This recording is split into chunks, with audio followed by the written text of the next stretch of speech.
Hello there guys and welcome back to the channel. Today I have some more Tempest Mk.V gameplay for you.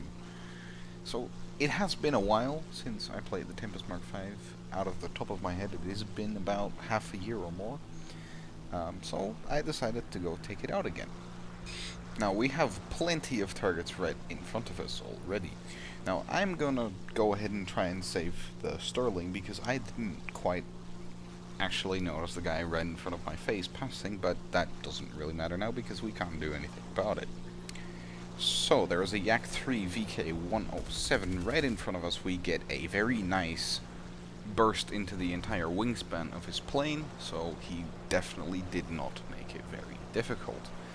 So I then continue on to the Focke-Wulf. I do some quick spraying maybe get lucky, but I am not gonna let myself get dragged down by the Focke-Wulf because there is plenty of targets up high. So I convert the energy that I gained from the dive on the Focke-Wulf back into altitude, and that is something that the Tempest is pretty good at. It climbs overall relatively well and also at a relatively decent speed.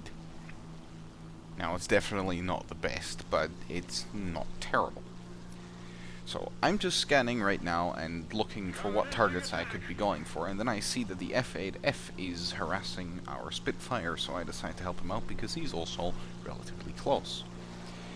Now I hope that the F8F is stupid enough to go up, but he's not actually doing that. He's noticed me, so I just put some rounds down range, don't really get any hits on him, so no luck there, so I'm just going to break off because he's going to be faster than me either way, and there is a other Focke-Wulf that is already pretty close.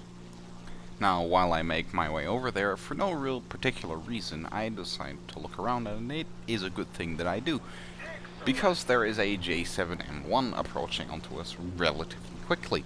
Now, I do some evasive maneuvers, nothing too fancy to be honest, just making sure that he overshoots and doesn't get guns on. He does overshoot. I managed to get a gun solution on him, set him on fire, and I'm going to be relatively confident that he either dies or he's going to be out of the fight. I'm not going to go chase him down to the deck because that is just a waste of altitude. Now while we were busy with our friend in the J7, a enemy Ki-84 has appeared, and he is above me, and he is proceeding to dive on us. So I open the throttle, and I see he's turning away, and he actually, for some reason, decides it's a better idea to go for the Spitfire. Why exactly, I don't know. However, that does not necessarily matter. He's now in front of us. I take some quick shots. There's nothing really behind this thing, just pure luck trying to get some shots on and maybe taking him out, but no cigar this time. So I just kind of turn away, look around, see what's happening, and then I spot that there is a F8F fighting alone against a DO 335 and another Bearcat. So I decide to go and help him out. Now I do keep an eye on the Ki-84 because he is still a threat. He could still come for me, and then I obviously would have to react, but he doesn't seem to be very interested in me anymore. So I put the plane into a dive because I want to get towards the F8F relatively quickly so that I can help him out, because a one-on-two fight is not necessarily a terrible thing. It can be a nice challenge, but I mean, the help is always nice. Now, a very nice thing about the Tempest is that it can fly pretty quickly in a straight line. As you can see, I'm doing 600 easily, without even necessarily wepping. Now the I-185 actually crashed. I was hoping he wouldn't crash, but whatever, what can you do about it? Now I push a head-on pass with the DO 335, I get some hits on, nothing too critical. I evade his head-on, pull the plane up into a climb, and go back down on him.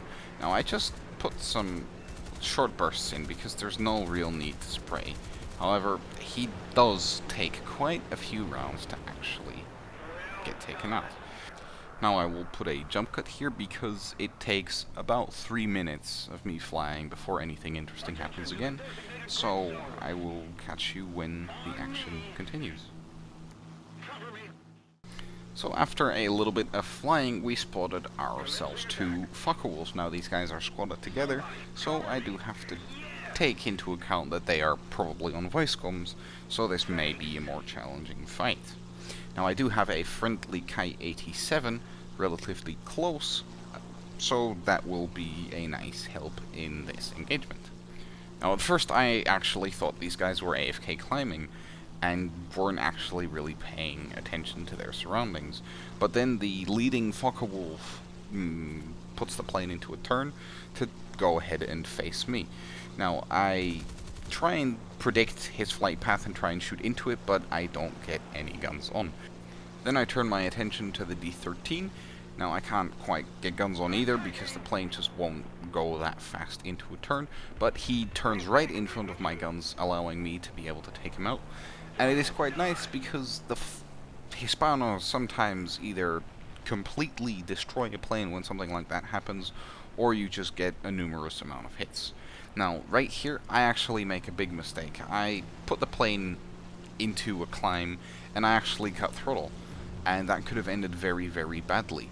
However, the friendly Ki-87 came in and put some rounds down range, and I guess maybe it spooked him a little bit. I would have actually expected him to be able to kill him pretty easily because he was basically stalling, but it doesn't really matter because he helps me out either way.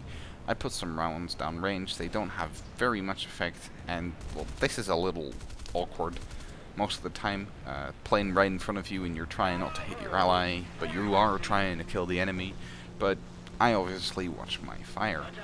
So while we were busy fighting those two Focke-Wulfs, our team has spotted the last two remaining enemies. One of them is a Sterling coming in for landing, and the other one is a Ki-84.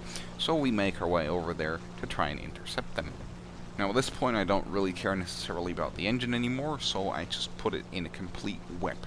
Now I do turn a little bit to the left because I don't want to be the focus of their anti-air fire, because anti-air fire is very deadly at this point, which it should be, but it's just always something to take into account, because the AA will most of the time only focus one, and I'm not sure if this is true, but maybe sometimes two enemies at one time, so as soon as they start to get shot at, you're relatively safe. Meanwhile, the Ki-84 tries to push for a head-on. I kind of bait him into it. He shoots, I evade him, put the plane into a climb, and I just slot back in on his 6. Now I'm not too concerned about the ammo because I have enough either way.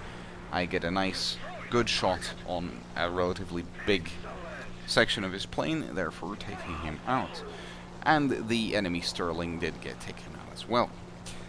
So, that is going to be it for today's video, guys. I do hope you enjoyed, and I will catch you in the next one.